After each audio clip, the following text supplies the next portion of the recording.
তো কি অবস্থা সবার, আমি দ্য নিউজ বং, আর আজকে আমরা কথা বলবো UK07 রাইডারকে নিয়ে। তোমরা সবাই জানো অ্যাক্সিডেন্টের পরে UK07 রাইডারকে হসপিটালে ভর্তি করা হয়েছিল আর তার সার্জারি ইত্যাদি হয়েছিল, যার পরে তার ম্যানেজার, তার ওয়াইফ, তার ফ্রেন্ডস এই আপডেট দিয়েছিল যে তার হেলথ ঠিক আছে, সে রিকভার করে গেছে। বাট এখন কি হঠাৎ করে UK07 রাইডারের হেলথ আবার খারাপ হয়ে গেছে? তো কাল UK07 রাইডারের যে ম্যানেজার রোহিত, সে একটা ইনস্টাগ্রাম স্টোরিতে পোস্ট করে আপডেট দিয়েছিল অনুরাগ ভাইয়ের কন্ডিশন স্টেবল ছিল আজ সকাল পর্যন্ত, বাট তার কন্ডিশন এখন আবার সিরিয়াস এবং ওয়ার্স হয়ে গেছে। মানে তার লাংসও পার্সিয়ালি ড্যামেজ হয়ে গিয়েছিল এবং তার কারণে সিরিয়াস ইনফেকশন ডেভেলপ হয়ে গেছে। ডাক্তাররা তাকে সিভিয়ার নিউমোনিয়া ডায়াগনোজ করেছেন। সে কারেন্টলি এখন ডাক্তারদের সুপারভিশনে আছে।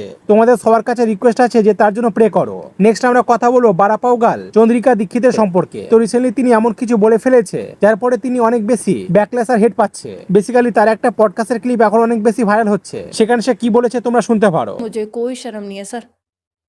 एक सबसे बड़ी बात बताऊं, बताए सर, एक माँ होने के नाते बहुत बड़ी बात बोल रही हूँ। मुझे नहीं पता लोग कैसे जज करेंगे। मुझे अपना बच्चा पालने के लिए ना सोना भी पड़ेगा ना, कर दूंगी, पालूंगी। মানে সে বলতে চেয়েছে যে তার বাচ্চাকে বড় করার জন্য যদি তাকে কারোর সাথে ঘুমাতে হয় তাহলে তিনি সেটার জন্য রেডি। এই কথার জন্য সে অনেক বেশি ব্যাকল্যাশ পাচ্ছে। একজন এই ভিডিওটি শেয়ার করে লিখেছে এটা কি নিজে জানে কি বলে ফেলেছে। আরেকজন ইউজার লিখেছে ভগবান এমন মা যেন কাউকে না দেয়। আরেকজন লিখেছে আরে পাগলি, কারোর সাথে ঘুমানোর আগে আরেকটা অপশন থাকে, সেটা হলো চাকরি, পরিশ্রম আর মাজদুরি।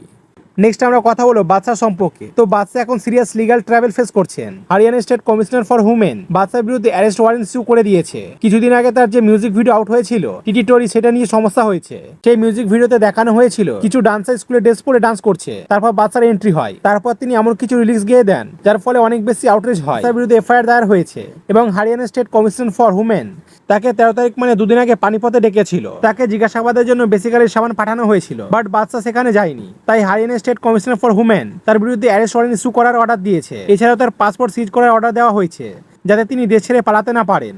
নেক্সট আমরা কথা বলবো একটা ভাইরাল স্কুল ডান্স পারফরমেন্স নিয়ে। তোমরা দেখতে পাচ্ছ পারফরমেন্স করছে স্টেজে, এবং সে কি পরে পারফরমেন্স করছে, কি পারফর্ম করছে তোমরা স্ক্রিনে দেখতেই পাচ্ছ। ব্যাকগ্রাউন্ডে যে পোস্টার লাগানো আছে তার অনুযায়ী স্কুলের নাম জীবন জ্যোতি মডেল স্কুল, যে একটি ইংলিশ মিডিয়াম স্কুল। এই স্কুলটি ওয়েস্ট বেঙ্গলে বলে জানা গেছে, বাট এই ভিডিওটা অনেক বেশি ভাইরাল হচ্ছে।